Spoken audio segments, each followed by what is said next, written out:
Buenas noches. El día de hoy vamos a hablarles acerca de las anomalías congénitas.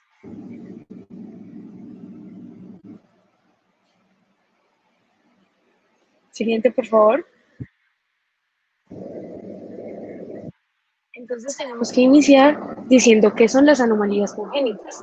Estas van a ser un grupo heterogéneo de patologías que en conjunto tienen un impacto importante en la mortalidad infantil.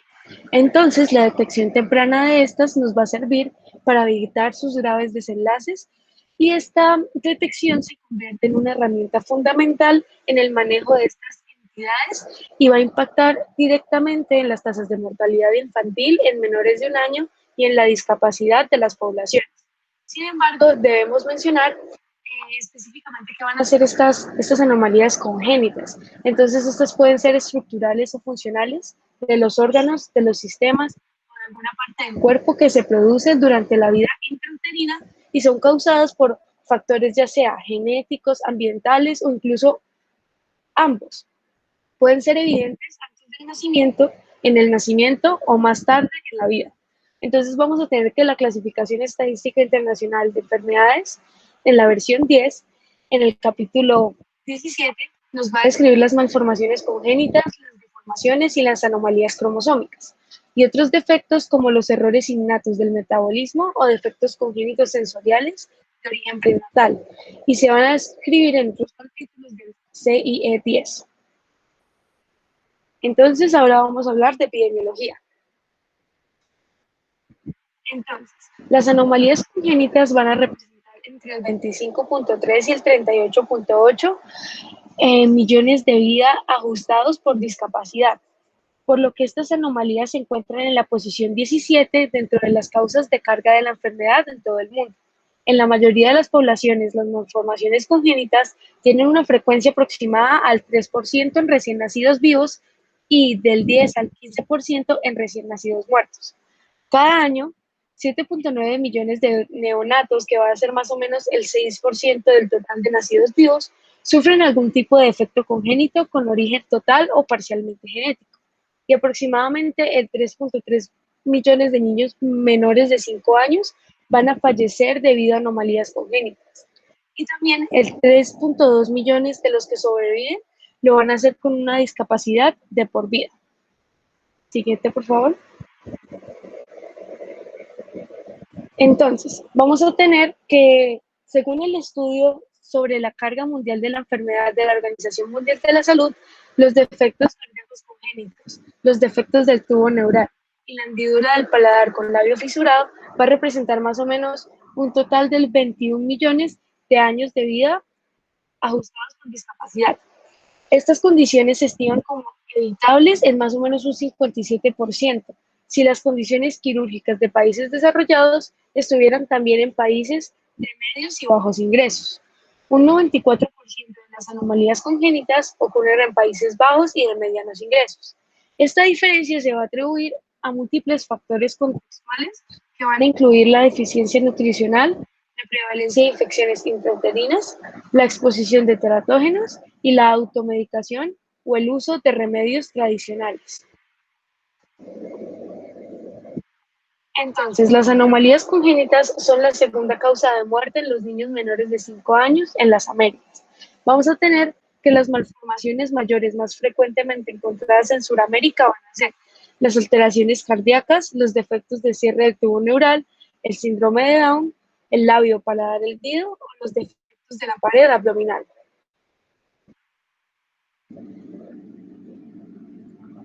En Colombia, según las estadísticas vitales del DANE en el año 2017, las malformaciones congénitas representaron más o menos el 23.4% de todas las muertes en menores de un año. En el periodo del 2009 al 2011, las causas de muerte en menores de 5 años que mostraron una tendencia al aumento fueron las anormalidades cardíacas congénitas. Y para el año 2011, el 11.4% de los niños menores de 5 años fallecieron a causa de malformaciones congénitas, deformidades y anomalías cromosómicas.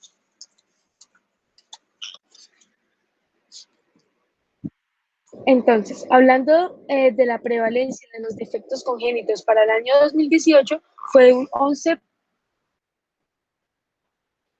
Fue 110,1 casos por cada 10.000 nacidos vivos y fueron más frecuentes en el sexo masculino con un 52,6%.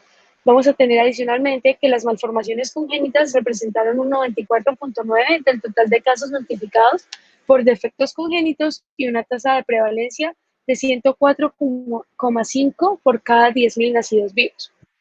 Entonces, vamos a tener que los defectos más frecuentes fueron las malformaciones y deformidades congénitas del sistema osteomuscular, con una tasa de prevalencia de 29,3 por cada 10.000 nacidos vivos, de los cuales las malformaciones de miembros superiores e inferiores representaron más del 50% de los defectos de este grupo.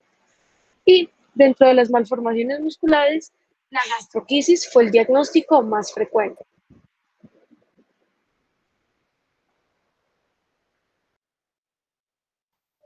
Ahora, vamos a hacer una revisión del estado del arte.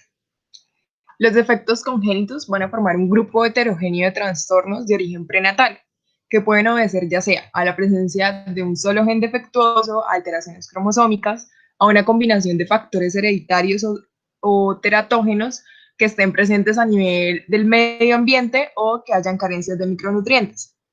Esos defectos congénitos, ¿cuándo pueden aparecer?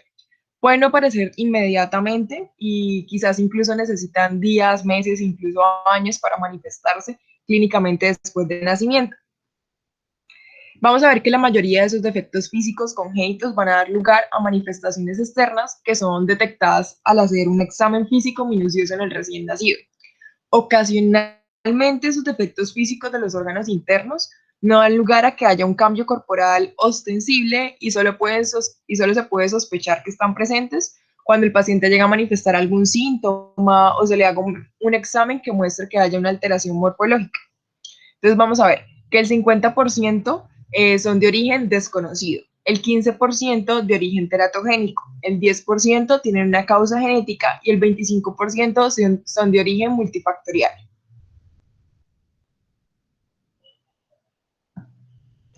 Bueno, entonces ahora pues para hablar de la clasificación de las anomalías congénitas, vamos primero pues a clasificarlo según su naturaleza, ¿sí? Entonces primero pues vamos a hablar de las malformaciones que como tal son anomalías congénitas que surgen de un proceso del desarrollo intrínsecamente anormal. Es decir, o sea, desde el momento que crecen hay un error y pues crecen anormalmente. Y este problema ocurre en embriogénesis, por ejemplo, como la imagen que vemos arriba, que es la transposición de grandes vasos. La deformidad corresponde a la alteración de la forma, de la estructura, como tal de la posición de una parte del cuerpo, pero que se había formado correctamente a diferencia de las malformaciones. Normalmente esta deformidad es un producto de fuerzas mecánicas, por ejemplo, cuando hay un oligodramnios que lleve a una movilidad articular del feto limitada y, por ejemplo, causa angioquina. Disrupción ya se refiere cuando hay una causa de interferencia externa de un proceso de desarrollo originalmente normal que se detuvo. Y por último, la displasia, pues como tal, es cuando ocurre una histogenesis anormal o unas alteraciones en la proliferación y como tal ocurre más que todo cuando hay anomalidades metabólicas. ¿Entiende? Entonces también se pueden clasificar según la gravedad. Entonces ahí tenemos anomalías mayores o anomalías menores. Entonces, como tal, pues las mayores, como su nombre lo dice, pues generan más discapacidad, disminuyen la expectativa o calidad de vida y ya son alteraciones, ya sea de la forma o la función, que afectan gravemente la salud. Hay veces que se consideran letales y esto pasa cuando llevan a la muerte al 50% de las personas, pues de las personas, de los fetos o de los bebés que las presentan. Por otro lado, las anomalías menores, entonces vamos a ver que son, pues como el nombre lo dice, son anomalías que no necesitan tratamiento médico o que requieren un manejo simple y normalmente están presentes en un porcentaje considerable de la población, ¿sí? No disminuyen la calidad de vida, ni la expectativa de vida, ni generan mucha discapacidad. Y pues a pesar de que suenan muy diferentes estas anomalías mayores y menores, hay una zona gris donde no es tan claro cuál pueden ser.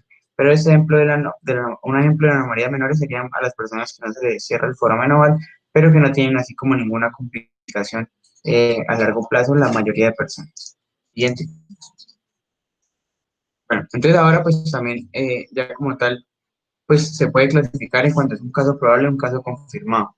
Como tal, para ambos casos, pues entonces la definición se apega a que son todos los productos de la gestación, ya sea vivos o muertos, y que se identifican en la etapa prenatal, ya sea al nacer o hasta los 12 meses, pero la diferencia es que el caso probable, pues no es posible hacer la confirmación del diagnóstico definitivo de manera inmediata, pero por otro lado, el caso confirmado, pues se diagnostica y se confirma el diagnóstico ya sea por clínica o por un laboratorio, ¿sí? Por ejemplo, cuando hay una alteración metabólica eh, o ecográfica donde se puede confirmar el diagnóstico.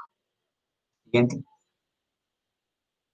Bueno, ya por último, pues para hablar de esta clasificación, como tal, pues hay que notificarlos semanalmente, ya sean probables o confirmados. En cualquier caso de efecto congénito se notifica eh, de forma también individual y pues como tal son contenidos mínimos establecidos en su sistema de información pues para la vigilancia porque pues como tal estos eventos son eventos de interés de salud pública. Siguiente. Bueno, en cuanto a esa notificación, entonces vamos a tener que van a haber unas responsabilidades por niveles, iniciando por la unidad primaria que es generadora de datos. Entonces, todas aquellas instituciones prestadoras de servicios de salud deben hacer lo que es la detección y la notificación, ya sea de los casos probables o sean confirmados con defectos congénitos durante la etapa prenatal, en la adaptación neonatal inicial y la valoración en el puerperio inmediato, en las consultas por enfermedades neonatales, en la consulta de crecimiento en crecimiento de desarrollo o en la consulta por medicina especializada hasta los 12 meses de vida. Deben diligenciar una ficha única de notificación individual de los datos básicos y complementarios. Adicionalmente, notificar casos probables y confirmados semanalmente a la unidad notificadora municipal y realizar seguimiento de todos los casos de defectos congénitos notificados al CIVIGILA como probables hasta que se logren clasificar como confirmados o descartados y realizar el ajuste al sistema. Ya en cuanto a la unidad notificadora municipal, entonces deben encargarse de notificar los casos de defectos congénitos semanalmente a la unidad notificadora departamental. Deben realizar un seguimiento de esos casos notificados por las unidades primarias hasta que se logren clasificar como confirmados o descartados y coordinar con las administradoras de salud, lo mismo que con las entidades territoriales, el seguimiento de los casos de defectos congénitos en el municipio a fin de asegurar la confirmación e inicio del tratamiento oportunos. En cuanto a la unidad notificadora departamental, entonces pues se debe consolidar toda la información que viene desde las unidades notificadoras municipales, hacer ese análisis y verificación de la calidad de los datos de los casos de los defectos congénitos notificados al CIVIGILA. Adicionalmente, también notificar semanalmente al CIVIGILA, al Instituto Nacional de Salud, los casos de defectos congénitos de su departamento. Hacer un análisis periódico del comportamiento del evento en los municipios de en los municipios de su departamento. También deben retroalimentar periódicamente a las unidades notificadoras municipales según los hallazgos que encuentren en el proceso de validación, depuración y análisis del evento. Y por último, deben coordinar con las administradoras de salud, hacer seguimiento de dichos casos de los defectos congénitos para asegurar que se confirmen y que puedan iniciar su tratamiento. Bueno, en cuanto a los factores de riesgo, bueno, tenemos que la consanguinidad, pues se ha demostrado en ocasiones que uniones consanguíneas hay un aumento de la frecuencia de las malformaciones específicas entre pacientes. También con la edad de los padres, pues nos hemos encontrado que la edad aumentada de la madre, o sea, es un riesgo para tener una malformación, o sea, una anormalidad cromosómica. El síndrome de Down se ve más frecuentemente en mujeres que tienen hijos después de los 35 años. Y cuando la edad paterna está por encima de los 55 años, también nos hemos encontrado con desórdenes genéticos, pues de tipo autosómico dominante, como la displasia esquelética o las craneosinostosis. Las infecciones pues también juegan un papel importante, como es el caso de la sífilis o de la rubeola. Son una causa importante de tener anomalías congénitas. En los países de ingresos bajos y medios, pues eso no, porque hay más dificultad de hacer el diagnóstico en cuando la madre tiene estas enfermedades.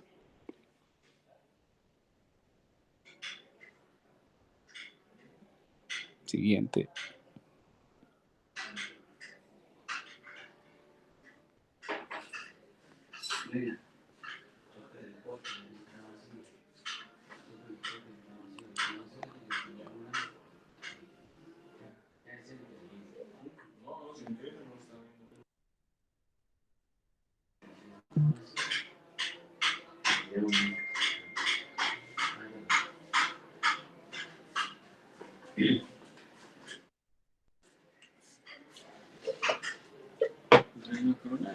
¿Sí?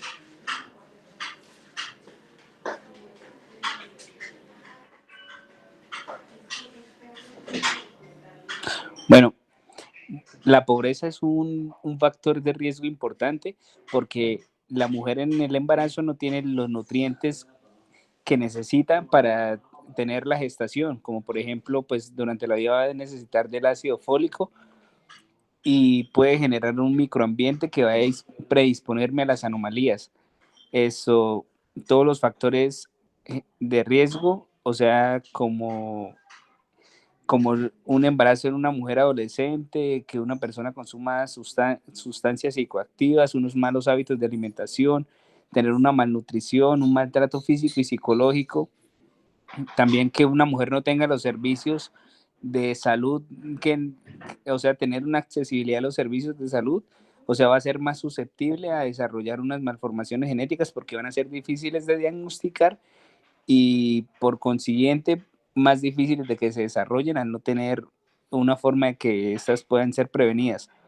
El nivel del país también va a ser un factor de riesgo importante porque un impacto en el diagnóstico de manera temprana va a jugar un papel importante y también la capacidad y la tecnología que va a tener este país para encontrar y resolver ciertas anomalías, como puede ser una cardiopatía congénita o una alteración ocular, van a estar directamente relacionadas con una mortalidad o una discapacidad posteriormente.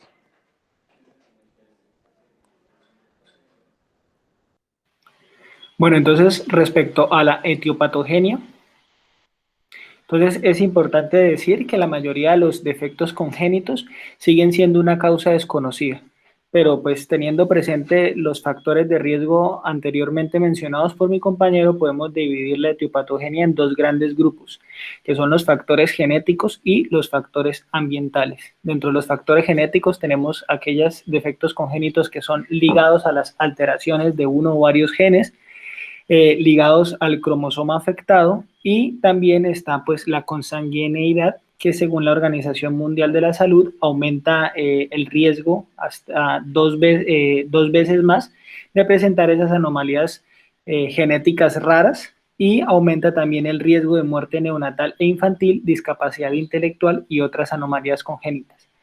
Dentro de los factores ambientales, que también pues son denominados factores teratogénicos, que sabemos que producen un daño al entrar en contacto con el embrión, siendo más susceptible cuando ocurre en el primer trimestre del embarazo.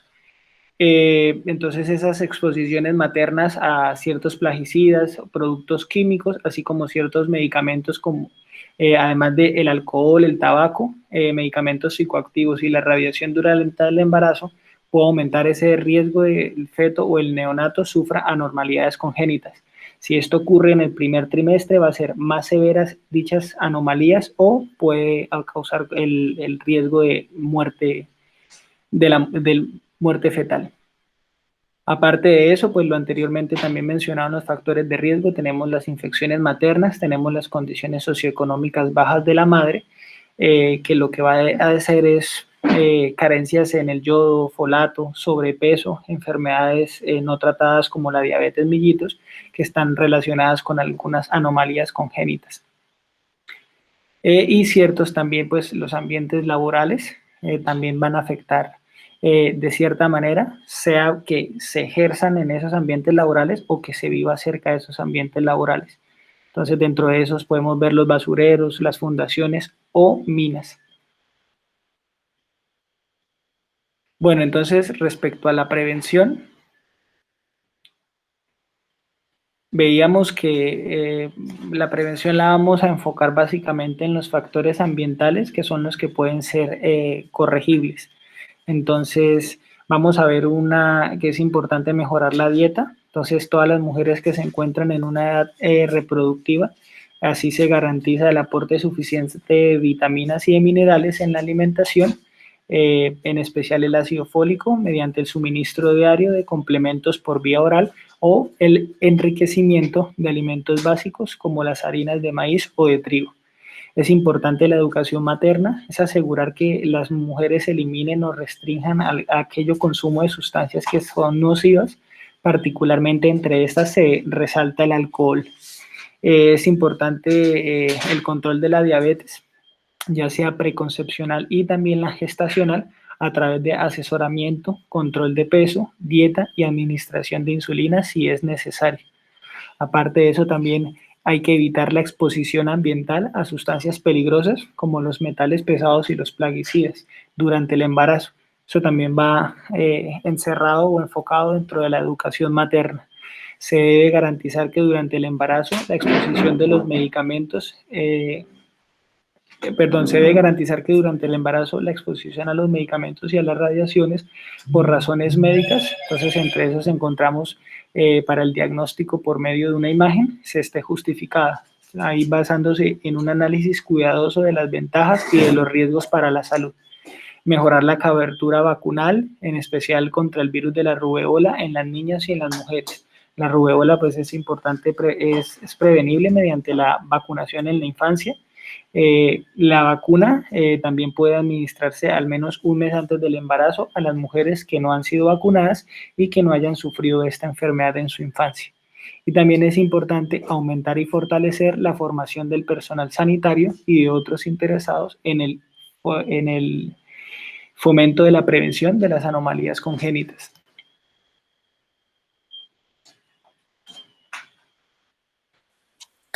Bueno, hablando ya de tamizaje, la guía de práctica para la prevención, detección temprana y tratamiento de las complicaciones del embarazo, parto y puerperio recomienda que en Colombia se haga un tamizaje prenatal por medio de la ecografía estandarizada que se realiza en la semana 10 a 13,6 pues de gestación, con el objetivo de detectar algunas malformaciones fetales mediante la translucencia nucal como pues el principal indicador. Este debe ser realizado por un profesional con entrenamiento.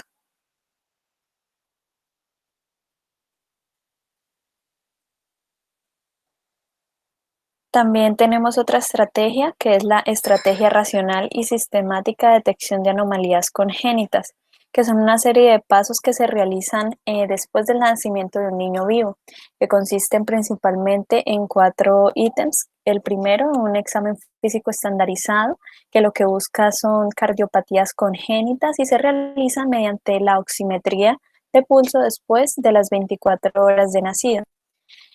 Como segundo, tenemos la búsqueda de los factores de riesgo, como ya lo hablamos, tanto factores de riesgo familiares, gestacionales y pregestacionales.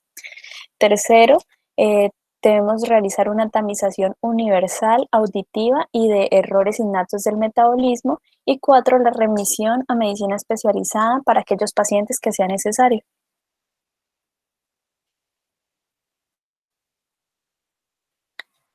Acá tenemos un algoritmo del manejo de un recién nacido con factores de riesgo y parámetros para anomalías congénitas.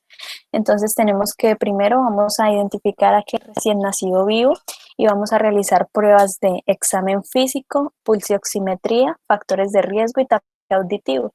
Si en las primeras pruebas que le realizamos encontramos que alguno de estos factores están alterados, vamos a remitir inmediatamente al especialista y vamos a reportar el caso en el sistema de vigilancia. Si estos factores resultan ser normales para el recién nacido, vamos a evaluar factores de riesgo más profundamente, como el parentesco entre los padres, antecedentes de primer grado de efectos en tubo neural, abortos, hidrops, óbitos, malformaciones, enfermedades familiares de primero o segundo grado con enfermedades genéticas, si a algún familiar le han realizado cariotipos, entre otras. Y si el recién nacido no cuenta con estos factores de riesgo, vamos a realizar el examen normal de de tamización auditiva y de errores innatos del metabolismo, como se lo realizaríamos a cualquier recién nacido. Si el recién nacido resulta que sí tiene esos factores de riesgo, vamos a realizar de nuevo el examen físico, el tamizaje auditivo y de los errores innatos del metabolismo a las 48 y a las 72 horas. Y lo vamos a registrar como un caso sospechoso de anormalidades congénitas.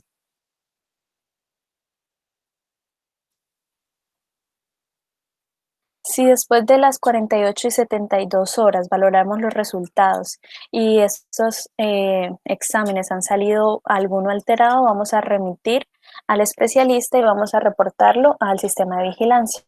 Si estos valores resultan negativos, realizamos otra vez una tamización igual a los 8 y 10 días. Si sale positivo o algún valor de estos alterados, vamos a remitir al especialista y a reportarlo al sistema de vigilancia. Pero si a los 8 o 10 días sale este tamizaje negativo, ya le podemos dar salida al recién nacido con la seguridad de que no tendrá una anormalidad genética.